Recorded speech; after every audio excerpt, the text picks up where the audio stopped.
Hello friends, അസ്സലാമു അലൈക്കും. മാമാരെ വീട്ടിലൊരു ഫങ്ഷൻ ഉണ്ടായിരുന്നു, അതുവരെ പോവുകയാണ്. മോനെ ഒരുക്കിയപ്പോൾ മോൻ ഉറങ്ങിയിട്ടുണ്ടായിരുന്നു.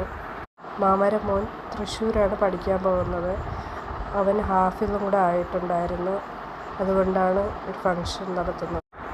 അവന് കൊടുക്കാനായിട്ട് ഞങ്ങളൊരു ഗിഫ്റ്റ് വാങ്ങിച്ചിട്ടുണ്ടായിരുന്നു. ടീഷർട്ടാണത്. അവന് കൊടുത്തു വിടാനായിട്ട് മാങ്ങ അച്ചാറിനായിട്ട് കൊണ്ടുപോയിട്ടുണ്ടായിരുന്നു. അവന് ഭയങ്കര ഇഷ്ടമാണ് മാങ്ങ അച്ചാർ. അതുകൊണ്ട് ഞാൻ മാങ്ങ അച്ചാർ ഇട്ട് കൊടുത്തിട്ടുണ്ട്. മോൻ ട്യൂഷന് പോയിട്ടുണ്ടായിരുന്നു. അവനെ വെയിറ്റ് ചെയ്ത് നിൽക്കുകയാണ്. വന്ന ഉടനെ പോവും. ഇത് മോൻ്റെ ഗിഫ്റ്റാണേ.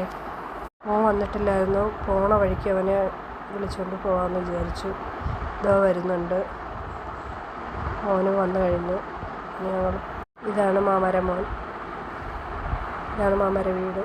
എത്തിയ ഉടനെ ഞങ്ങൾക്ക് വെള്ളമൊക്കെ തന്നു. ഇത് മാമാരെ 2 മക്കൾ. ഫ്രൂട്ട്സും ബിസ്ക്കറ്റൊക്കെ ഉണ്ടായിരുന്നു ഇവിടെ. പിന്നെ നല്ല ബിരിയാണി ഉണ്ടായിരുന്നു, ചിക്കൻ ബിരിയാണി. നല്ല ചിക്കൻ ബിരിയാണിയൊക്കെ കഴിച്ച് ഞങ്ങളും കഴിക്കാതിരുന്നിട്ടുണ്ട്. നല്ല ചിക്കൻ ബിരിയാണി, നല്ല ടേസ്റ്റ് ഉണ്ടായിരുന്നു. അത് കഴിഞ്ഞ് ഒരു ഐസ്ക്രീമും കൂടെ കുടിച്ച് ഞങ്ങൾ കൊണ്ടുപോയ ഡ്രസ്സ് ഇട്ട് കാണിച്ചു. കുട്ടികളെല്ലാവരും കൂടെ ഇരുന്ന് കളിച്ച് ഞങ്ങളവിടെ നിന്ന് ഇറങ്ങിയിട്ടുണ്ടായിരുന്നു. ഈ കണ്ട് ഇഷ്ടപ്പെട്ടാൽ എല്ലാവരും